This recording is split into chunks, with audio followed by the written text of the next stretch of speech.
Alhamdulillah wa syukrulillah wassalatu wassalamu ala rasulillah wala hawla wala quwwata illa billah wa asyhadu an la ilaha illallah wahdahu la syarikalah wa asyhadu anna Muhammadan abduhu wa rasuluh. Amma ba'd, faqala Allah ta'ala fi kitabihil karim, a'udzu billahi minasyaitonir rajim. Ya ayyuhalladzina amanu taqullaha haqqa tuqatih wa la tamutunna illa wa antum muslimun. Wa qala Rasulullah sallallahu alaihi wasallam, ittaqillah haitsu ma kunta wa atbi'is sayyi'atal hasanata tamhuha wa khaliqin nas bi khuluqin hasan. Puji dan syukur kita panjatkan kepada Allah Subhanahu wa taala yang masih memberkati kita kesehatan dan kekuatan, kemudahan dan kelapangan, serta ketaatan yang kita gunakan untuk beribadah dan beramal soleh, supaya insya Allah hidup kita senantiasa dekat dengan Allah, hidup kita senantiasa bersama Allah, hidup kita senantiasa dalam ampunan Allah, dalam kasih sayang Allah, dalam ridho Allah, dan dalam berkah Allah Subhanahu wa ta'ala.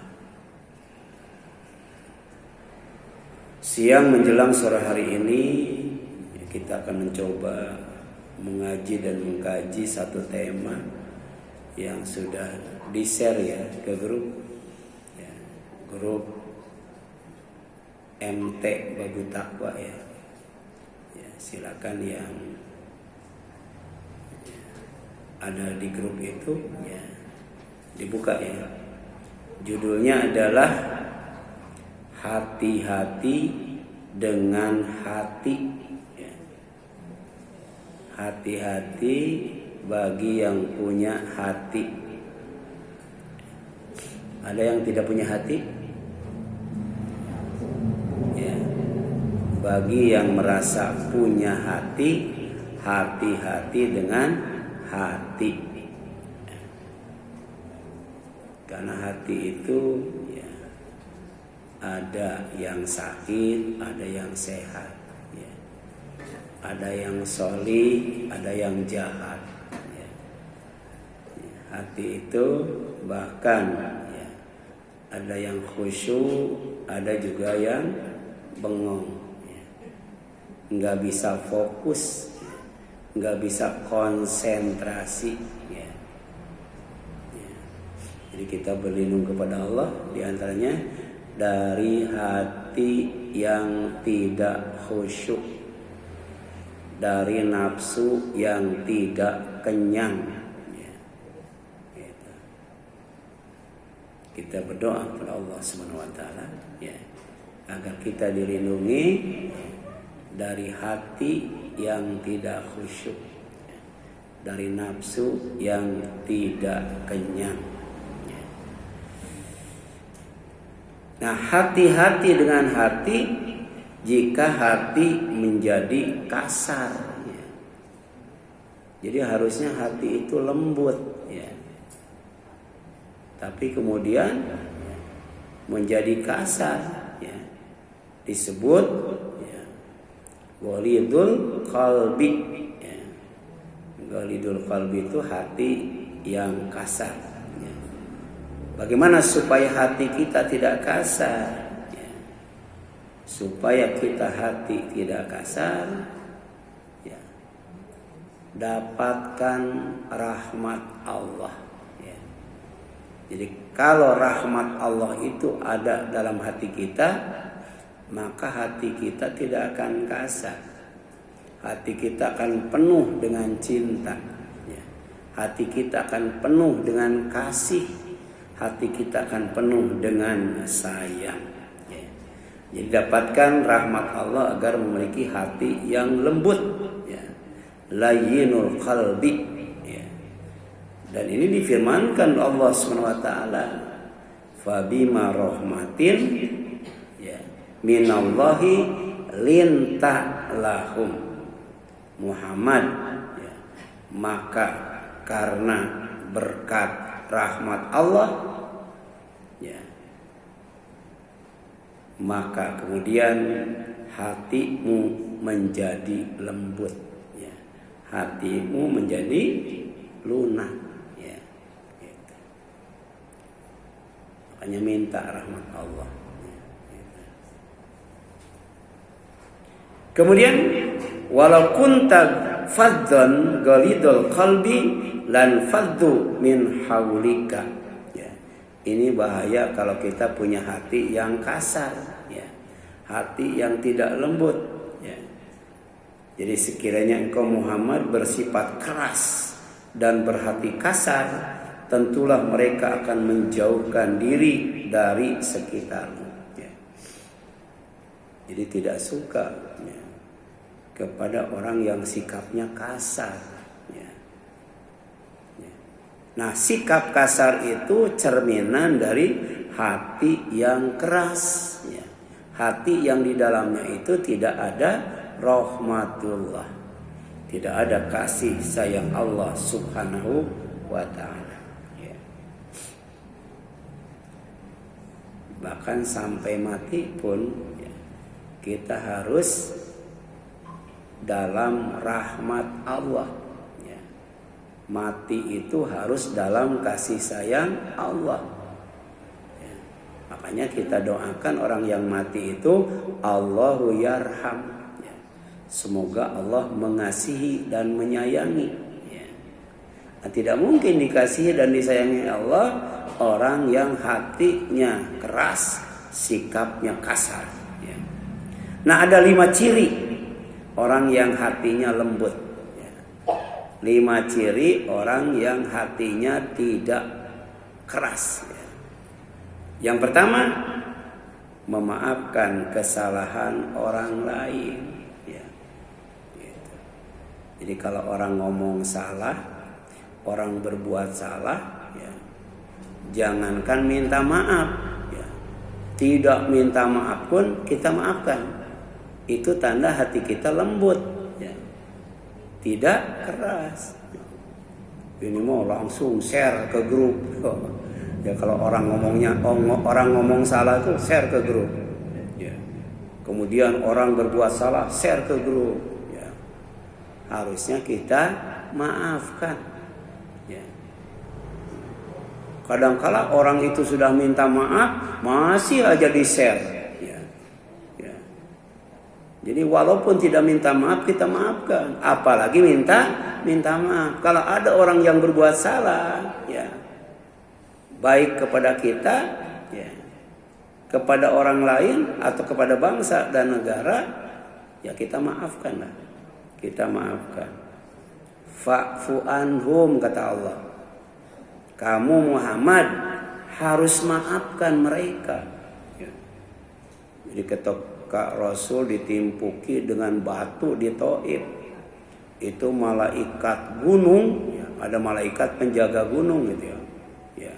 Jadi bukan Mbah Marijan yang jaga gunung itu, malaikat. Namanya malaikat penjaga gunung. Melihat Rasul berdarah-darah karena disampit oleh penduduk Taif, malaikat gunung nawarin, Muhammad, kalau engkau mau, aku timpuk mereka dengan gunung. Kan di Indonesia kan ada ya satu desa yang ditimpuk dengan gunung itu, gara-gara melakukan LGBT, namanya Lagetan ya. Gunung yang dipakai nimpuknya itu Pangembun-ngembun. Dulu pernah itu Rasul ditawarin, tapi Rasul itu pemaaf.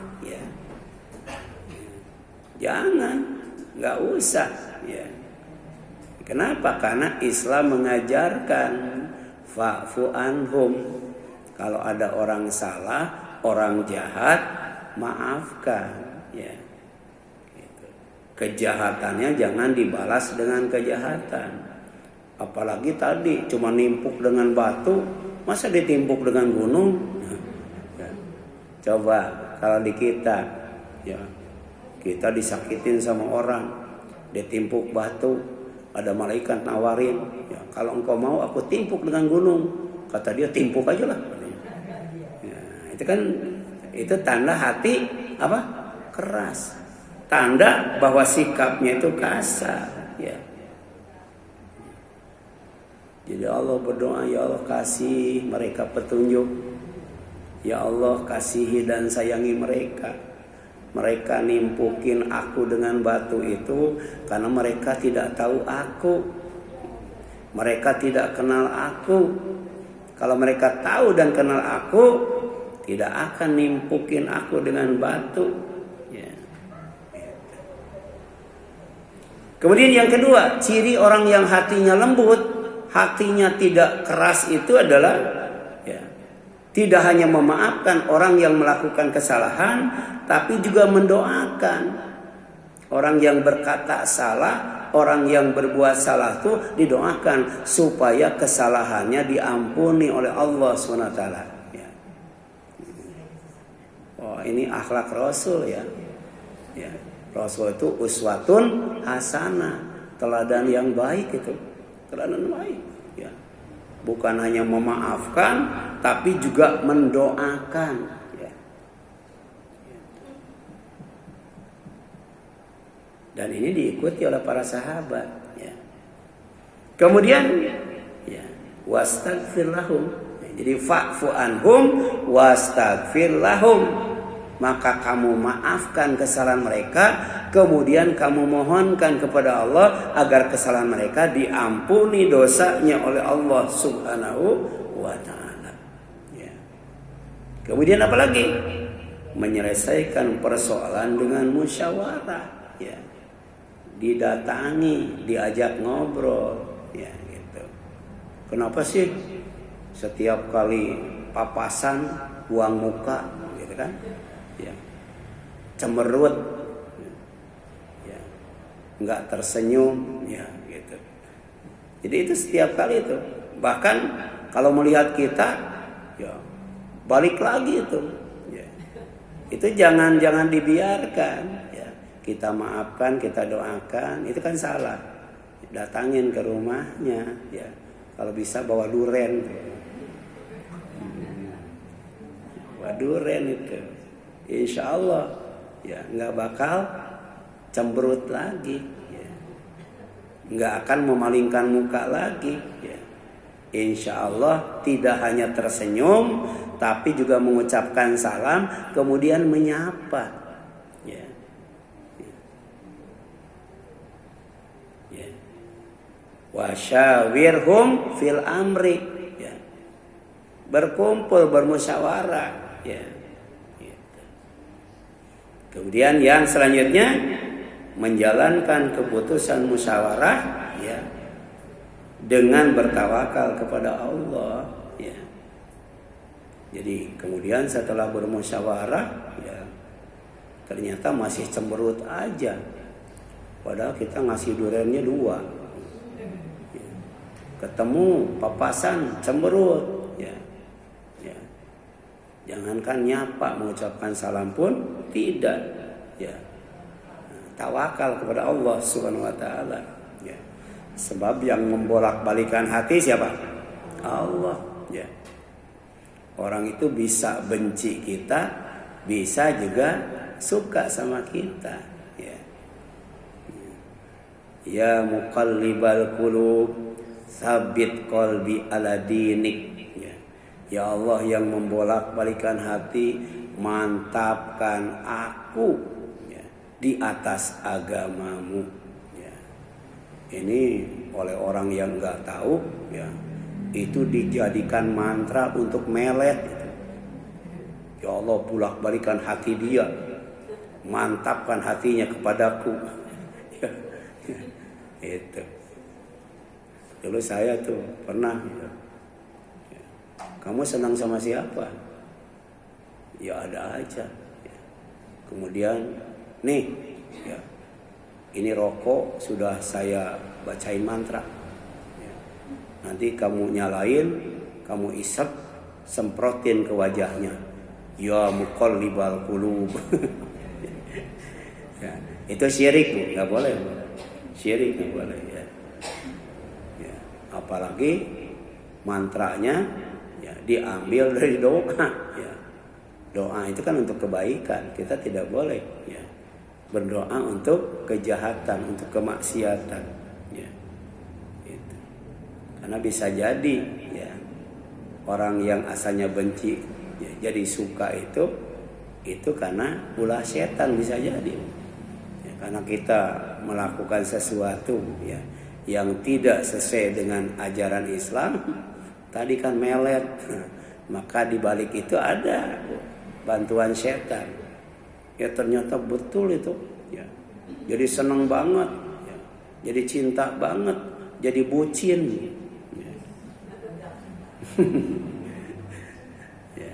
Jadi faidah azamta fatawakkal Allah. Kalau sudah mantap, ya, ya, kita maafkan sudah, doakan sudah, musyawarah juga sudah, ya, baru kita tawakal, serahkan kepada Allah, ya. Bahkan sebelum tidur itu, ya, kita menyerahkan diri kita kepada Allah, ya, menyerahkan anak kita kepada Allah, ya, menyerahkan keluarga kepada Allah, ya, harta kita, rumah kita, mobil kita, kontrakan kita, sawah kita, kebun kita yang di kampung, serahkan sama Allah, ya. Kalau yang jaga Allah, kebun dan sawah nggak bakal diserang hama, ya. Karena yang jaganya Allah, ya. Ya. Bagi Allah tuh mudah, ya. Jaga diri kita, jaga keluarga kita, jaga harta kita, bahkan jaga kekayaan kita yang ada di kampung jauh di sana, ya. Karena Allah tuh maha besar, ya. Allah tuh maha agung, Allah tuh maha kuasa, Allah tuh maha bisa, ya. Alam semesta yang gede banget saja, ya, Allah ciptakan, Allah jaga, Allah urus, Allah atur. Apalagi kita yang kecil, ya, yang tidak ada apa-apanya. Tawakal kepada Allah, ya. Jadikan Allah sebagai pelindung, ya. Gitu. Innallaha yuhibbul mutawakkilin. Karena Allah itu sangat suka, ya, mencintai orang-orang yang bertawakal. Orang yang tawakal itu pertama selalu berzikir kepada Allah, ya, nyebut dan ingat Allah. Yang kedua selalu membaca kalamullah, firman Allah itu Al-Quran, ya, sehingga hatinya lembut, ya, imannya bertambah, ya, ilmunya juga nambah. Tapi dalam waktu yang sama tawakal kepada Allah, ya. Bagaimana caranya tawakal kepada Allah? Pertama, jaga sholat, ya. Karena sholat itu hablum min Allah, ya. Cara kita berkomunikasi dengan Allah itu, ya. Jangan tinggalkan sholat, baik sholat sendiri maupun sholat berjamaah, baik sholat di rumah maupun sholat di masjid, ya. Gitu. Baik sholat wajib maupun sholat sunat, insya Allah, ya. Kita akan dekat dengan Allah, kita akan bersama dengan Allah. Yang kedua, bagaimana caranya tawakal kepada Allah? Sebagian dari rezeki yang Allah titipkan kepada kita, yang Allah berikan kepada kita, itu kita bagikan kepada yang berhak menerimanya, ya. Di sini saja kan kotak amal ada berapa tuh? 3, ya, belum yang di luar itu, ya. Itu kan ada untuk fakir miskin, ada untuk yatim, ada juga untuk kegiatan taklim Rabu, malam Kamis, ya. Belum kotak yang keliling, ya, tuh siapkan, Bu. Walaupun nggak banyak, ya. Jadi di sini ada 4 kotak dengan kotak yang keliling ditambah di luar 1, ya. Jadi kita bawa 10.000, Tapi 2000-an 5 lembar ya. 2000 di luar ya. 3000 di dalam, yang 2000 lagi itu kotak berjalan ya. Itu cara tawakal kepada Allah SWT ya. Jadi kita lakukan hablum minallah ya. Gitu. Dengan salat, kemudian hablum minanas, berbagi kepada yang lain ya. Jadi untuk masjid, untuk pengajian, untuk anak yatim, fakir miskin, kan lengkap itu ya. Insya Allah, innallaha yuhibbul mutawakkilin. Allah tuh suka, Allah tuh senang dengan orang yang bertawakal. Kalau Allah senang kepada orang yang bertawakal, maka orang itu ya pendengarannya jadi kuat ya, dikasih kekuatan oleh Allah. Penglihatannya jadi kuat, dikasih kekuatan oleh Allah. Tangannya menjadi kuat, dikasih kekuatan oleh Allah Subhanahu wa ta'ala ya. Ada orang ya, jangankan masukkan uang ke kotak amal 50.000 ya. Ya. Masukin 10.000 aja berat ya. Dikurangi 2.000 masih aja berat. 1.000 berat juga ya. Ya. Kenapa? Karena tangannya tidak dikasih kekuatan oleh Allah. Demikian pula kaki ya. Encok dikit, termakit dikit, asam urat dikit ya. Ya. Nggak jadi ngaji ya. Padahal kalau ngaji kan bisa nyender, bisa kemudian kakinya dikedepankan ya. Nggak dosa kan ya? Nggak dosa itu. Nyender, kedepankan kaki ya. Kalau di kaki ada masalah ya. Tapi masalahnya kalau di mata ya susah melek, pengennya tuh merem terus ya. Itu bawa korek api diganjel. Ya. Atau bawa air kan. Ya. Dulu ibu saya ngasih tahu kalau ngantuk itu tangan masukin ke mulut, pakai ludah diusap-usap katanya. Jadi nggak ngantuk. Ya. Nggak ngantuk. Itu mah teknis ya. Ya. Yang jelas kalau sebelum ngaji mandi ya, itu insya Allah seger ya, seger. Kalaupun makan jangan kebanyakan, ya, nanti ngantuk. Ya, itu ada dalam surat Ali Imran ayat 159 ya. Ciri tentang orang yang hatinya lembut, hatinya itu tidak keras, ya. Sikapnya tidak kasar. Ya. Kemudian hati-hati dengan hati jika hati menjadi keras. Ya. Kalau tadi hatinya apa? Kasar ya. Ini hatinya keras. Ya. Keras ya. Jadi sittatu asya, ada 6 perkara ya.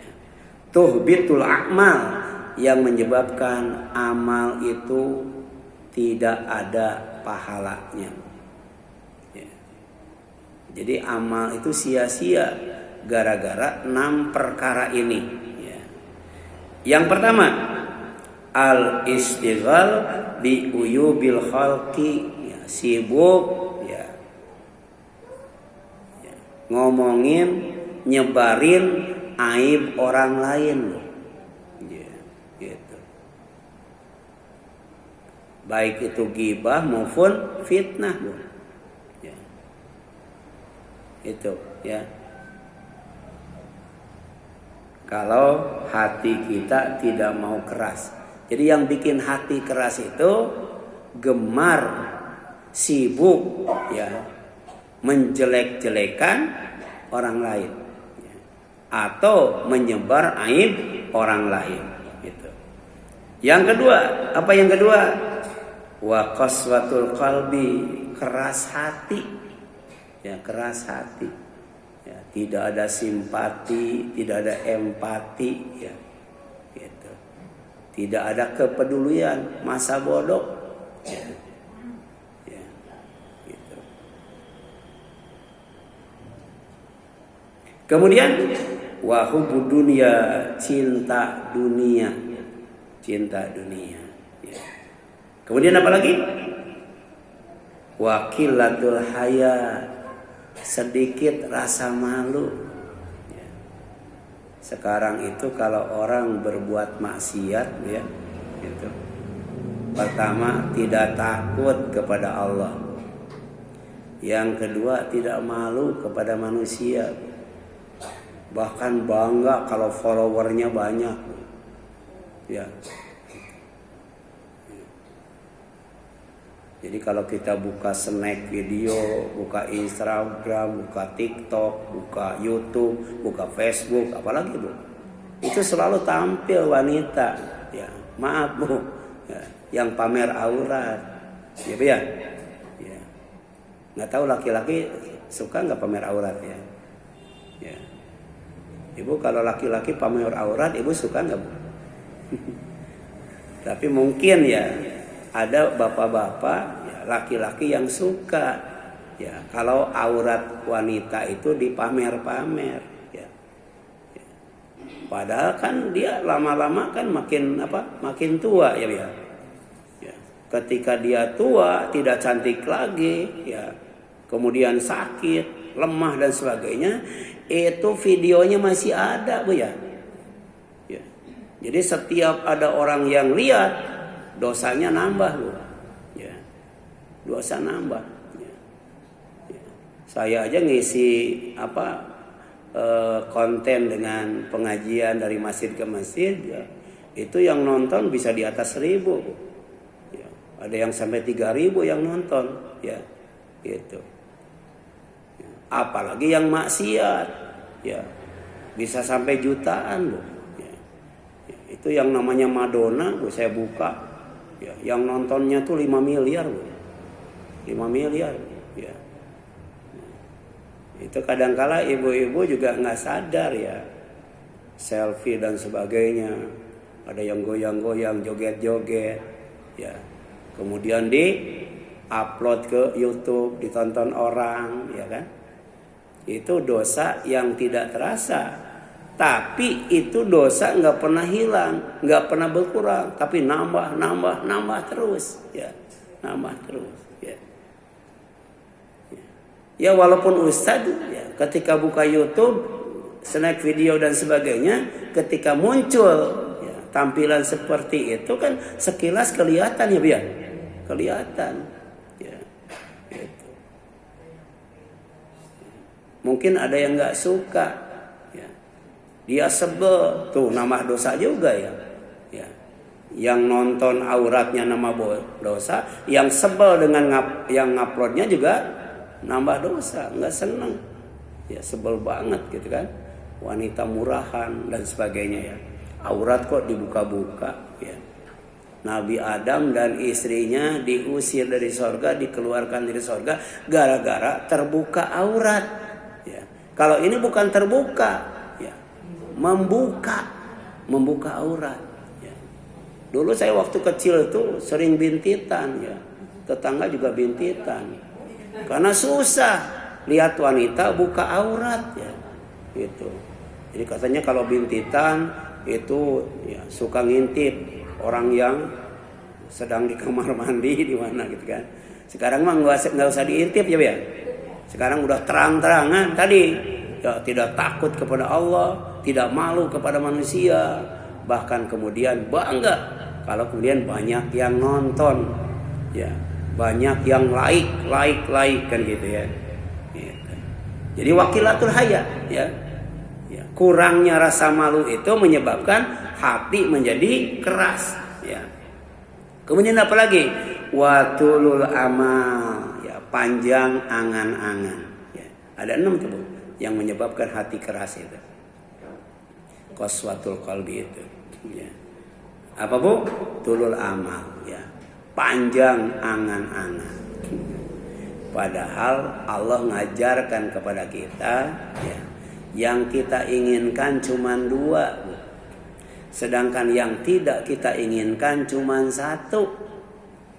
Yang kita inginkan hasanah fid dunya, hasanah fil akhirah, ya. Semua yang kita butuhkan, ya, oleh Allah dicukupi, ya. Semua yang kita inginkan oleh Allah dipenuhi, itu namanya hasanah, ya. Keinginan dan kebutuhan di dunia, keinginan dan kebutuhan di akhirat oleh Allah dicukupkan dan dipenuhi. Ya, gitu. Allah tahu yang kita butuhkan, Allah tahu yang kita inginkan. Ya, makanya Rabbana atina fid dunya hasanah wa fil akhirati hasanah. Itu yang kita inginkan, hasanah di dunia dan hasanah di akhirat. Karena satu hasanah itu dibalas 10 kebaikan. Man jaa bil hasanati falahu asyru amsalihha. Siapa yang datang menghadap Allah membawa satu kebaikan dibalas dengan 10 kali kebaikan. Wa man jaa bis sayyi'ah fala yujza illa mithlaha.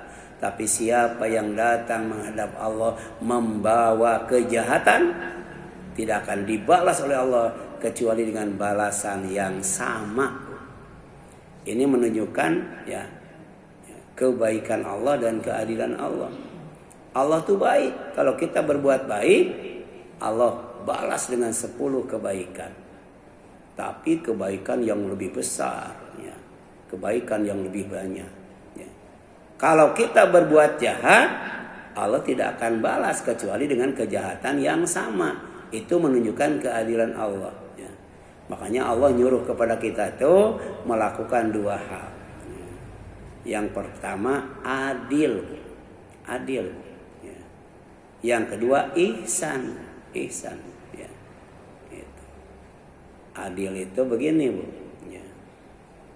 Jadi kalau ya, orang berbuat baik kepada kita, misalnya ngasih tempe goreng, nanti kita ucapkan terima kasih. Diterima tempe gorengnya, kemudian dibalas dengan tempe orek, itu adil. Adil kan, sama-sama tempe ya, Bu ya. Sama-sama tempe. Tapi kalau ihsan, ya, orang lain ngasih tadi apa? Tempe goreng, ya. Kita balas dengan ayam goreng kan gitu. Itu ihsan. Ya. Ihsan. Dan kedua-duanya disebut syukur. Bahasa kitanya terima kasih. Ya, gitu. Ada yang ngasih singkong sama Ustadz. Ya, Ustadz kan tahu bukan hanya diterima singkongnya, tapi harus ya, dikasih orang yang ngirim singkong itu. Nanya sama istrinya, istriku ada apa?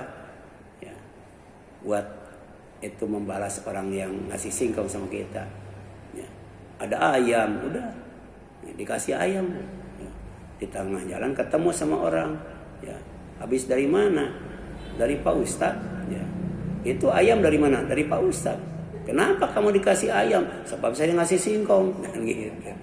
Aduh, kalau begitu nanti saya mau ngasih ayam, pasti dibalasnya kambing kan gitu. Kayak alhamdulillah nih, saya punya rezeki apa tuh ayam. Ya. Istriku ada apa di dapur? Ada singkong, udah kasih singkong. Jadi ternyata ngasih juga harus ikhlas, harus ikhlas, ya. Harus ikhlas. Ya. Kemudian apa lagi? Ya. Wadzalim, ya. La yantahi, ya. Berbuat dolim yang tiada henti, dolim aja, Bu. Ya. Dolim itu ngomongin orang terus, ya. Mitnah orang terus, ya. Itu menghina orang terus kan gitu. Itu dolim, ya. Dolim itu berbuat dosa. Jadi berbuat dosanya itu enggak henti-henti, Bu, terus saja. Ketika ditanya, kan dosa kecil. Dosa kecil ini kan gitu. Dosa kecil juga tidak akan dianggap kalau dilakukan terus-menerus, ya, itu kan jadi gede ya, Bu. Sedangkan dosa besar kalau kemudian kita bertobat dan berhenti, itu bukan dianggap dosa lagi, Bu. Ya. Jadi tidak dianggap dosa kecil kalau kemudian dilakukan terus menerus. Dan tidak dianggap dosa besar kalau kemudian diiringi dengan ya taubat dan istighfar. Wa man lam yatub fa ulaika humudz zalimun. Orang yang tidak pernah bertobat dari maksiat, itulah orang yang dolim. Orang yang dolim itu nanti pada hari kiamat ditempatkan di tempat yang gelap. Di tempat yang gelap. Ada dua kemungkinan. Ya, kemungkinan pertama, matanya melek. Matanya melihat, tapi ditempatkan di tempat yang gelap. Tapi bisa jadi ya tempatnya terang loh. Ya. Nanti ketika langit hancur, bumi hancur, diganti dengan langit dan bumi yang baru, maka pada waktu itu ya bumi yang lebih gede dari bumi yang sekarang ya itu terang benderang dengan cahaya Allah ya. Makanya yang kita minta itu cahaya mata, itu cahaya matahari. Kemudian cahaya hati, cahaya Allah ya. Jadi bisa jadi ya di alam mahsyar itu ya tempatnya terang benderang tapi matanya dibutakan oleh Allah ya. Itu namanya zalim, orang yang berada dalam kegelapan. Pertama memang ditempatkan di tempat yang gelap. Yang kedua ditempatkan di tempat yang terang, tapi kemudian matanya dibutakan oleh Allah. Kenapa? Karena di dunia matanya melek, tapi hatinya buta. Ya, gitu. Jadi hati-hati. Kalau punya hati buta, buta. Jadi tidak faham ya yang namanya Al-Quran, tidak faham yang namanya Al-Islam. Padahal dua ini yang dibawa oleh Rasul ya, Rasul itu Nabi Muhammad SAW itu diutus oleh Allah pertama dengan membawa petunjuk dari Allah, itu Al-Quran. Yang kedua membawa agama yang benar, yaitu Islam ya. Ya, oleh Allah di dunia tidak dibutakan ya, tapi tidak mau dia mempelajari cahaya Allah, memahami cahaya Allah, itu Al-Quran dan Islam. Maka nanti di alam mahsyar walaupun tempatnya terang benderang, oleh Allah matanya dibutakan. Nauzubillahi min dzalik. Ibu mending mana? Tidak buta tapi ditempatkan di tempat yang gelap, atau kemudian ya, buta dan ditempatkan di tempat yang terang. Mending mana, Bu? Ya. Itu dua-duanya ya, akan dialami oleh orang yang zalim ya. Itu hadisnya riwayat Dailami dari Adi bin Hatim radhiyallahu anhu ya. Jadi ada 6 cara ya, ada 6 sebab ya, ya atau 6 perkara yang menyebabkan amal sia-sia, tidak ada nilainya, Bu. Tidak ada kebaikannya. Di antaranya ya keras hati, qaswatul qalbi. Ya. Kemudian ya, yang terakhir, ya, hati-hati dengan hati jika hati menjadi lalai. Lalai. Ya. Lalai. Qalbun ghafil namanya. Qalbun hati, ghafil yang lalai. Apa kata Nabi sallallahu alaihi wasallam? Ud'ullah wa antum muqinuna bil ijabah. Hendaklah kamu berdoa kepada Allah dan ketika berdoa yakin doamu itu diijabah. Ya. Jadi ada orang yang berdoa tapi ragu, ini dikabul enggak ya? Nah itu namanya lalai. Ya. Kemudian berdoa merasa tidak dikabul, berhenti berdoanya, Bu. Ya. Ada kan? Itu nggak boleh, harus yakin ya, itu. Makanya kalau minta itu ya pertama ya apa kepada Allah, dan yang kedua harus yakin ya. Itu kata Rasul, ud'ullaha wa antum muqinuna bil ijabah. Berdoalah kalian kepada Allah dengan yakin dikabulkan. Ada seorang imam dicintai, dirindukan oleh muridnya, ya, tapi tempatnya jauh banget. Jadi secara logika tidak mungkin ya dia menemui imam itu atau imam datang ke tempat itu. Ya. Tapi qadarullah, qadarullah. Ya. Ya. Jadi dia mau tidur di masjid, si imam itu lagi safar, mau tidur di masjid, ya oleh pengurus masjid nggak boleh Bu. Ya. Oleh marbot nggak boleh, diusir Bu. Padahal itu ulama besar. Ya. Jadi walaupun dia ulama besar, dia tidak memperlihatkan sebagai ulama besar. Ya. Jadi orang mengiranya itu manusia biasa saja. Ya. Mau tidur di masjid diusir Bu. Tapi kemudian ada orang yang saleh, ada yang saleh. Ya. Ya udah tidur di rumah saya saja gitu ya. Gitu. Ya. Tapi kemudian ya dia cerita, ya, kemudian dia tahu bahwa orang yang diusir dari masjid itu adalah ulama besar, dan ulama itu adalah orang yang sangat dia cintai dan sangat dia rindukan kedatangannya, ya, gitu. Dan kemudian ketika ditanya, ya,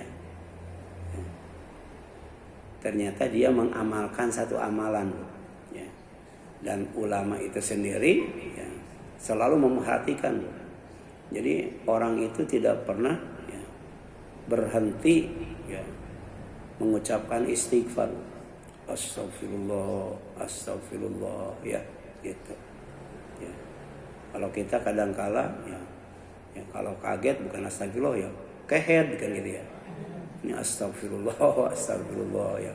Gitu. Tiap ada waktu senggang astagfirullah, karena merasa dia banyak dosa, baik yang besar ataupun yang kecil, ya, yang terlihat ataupun yang tidak terlihat, yang disadari ataupun tidak disadari, ya. Dan dia juga kaget kan dari tempat yang jauh bisa sampai ke rumah itu Bu. Ya, itu siapa Bu yang ngatur, siapa? Allah, ya. Ya. Terus ada juga Bu orang, ya, dia punya penyakit, ya, yang susah disembuhkan, ya. Dan penyakit itu ahlinya cuma satu. Jadi ada dokter Bu, ahli penyakit itu, tapi jauh, udah jauh antri lagi Bu. Ya, susah untuk berobat sama dokter itu. Dia berdoa kepada Allah Bu. Berdoa kepada Allah, ya. Ya. Kemudian dokter itu mau seminar ke luar negeri, tiba-tiba, ya, pesawatnya itu ada gangguan teknis, ya. Ya. Akhirnya kemudian singgah di sebuah tempat, ya. Dan qadarullah, ya, di tempat itu ada orang, ya, yang punya penyakit, ya, yang ingin berobat kepada dokter, dan dokter itu ternyata ada di tempat itu, ya. Jadi bagi Allah itu bisa, ya, yang jauh jadi dekat, ya. Yang dekat jadi bisa bagi Allah Subhanahu wa ta'ala, ya.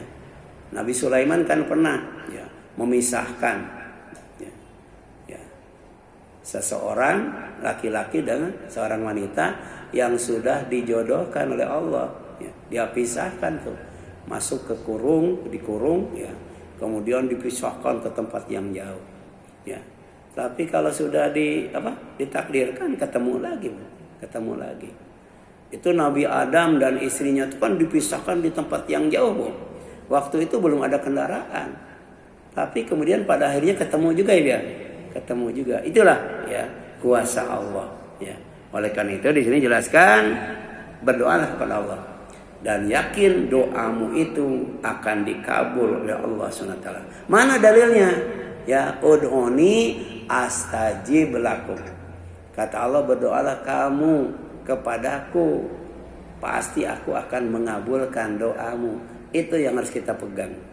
Jadi tidak ada doa yang tidak dikabulkan. Makanya harus yakin. Cuman cara mengabulkannya ada 3. Yang pertama disegerakan, ya. Yang kedua ditangguhkan, dan yang ketiga disimpan di akhirat, ya. Disimpan di akhirat, ya. Makanya terus berdoa, jangan sampai bosan, ya. Kita berdoa, ya Allah jadikan anakku anak yang soleh. Enggak soleh, ya. Anak lain aduh, ya soleh banget. Anak kita enggak soleh, ya. Terus berdoa Bu, ya. Karena yang mengubah hati siapa Bu? Allah. Bahkan yang, ya, menentukan amal kita juga Allah Bu.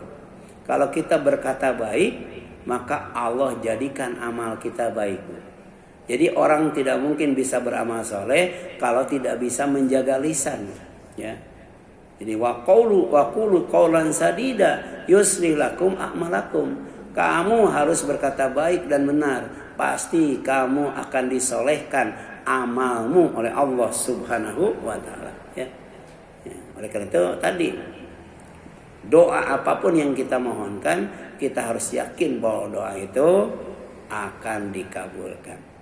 Makanya bagaimana caranya? Minta tolong, berdoa kepada Allah itu pertama dengan sholat, ya. Karena doa yang paling sempurna itu ya sholat. Ya. Yang kedua apa?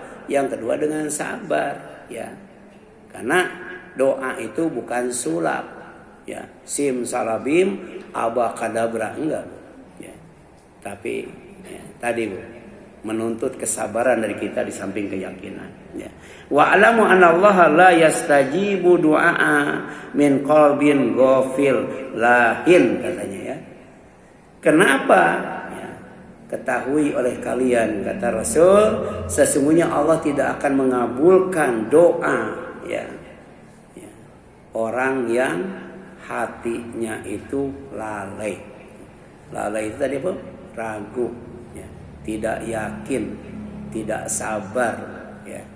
Itulah yang ya dipesankan oleh Rasul SAW. Ini masih banyak, ya, silakan dibaca di rumah, ya, selebihnya, ya. Mudah-mudahan Allah SWT, ya, menambah keimanan kita, ya, menambah keilmuan kita, dan meningkatkan amal soleh kita dengan ikhlas, ya, dan sabar. Insya Allah endingnya adalah bahagia dunia dan akhirat. Ya, silakan, ada yang ingin ditanyakan 15 menit. Ya, silakan.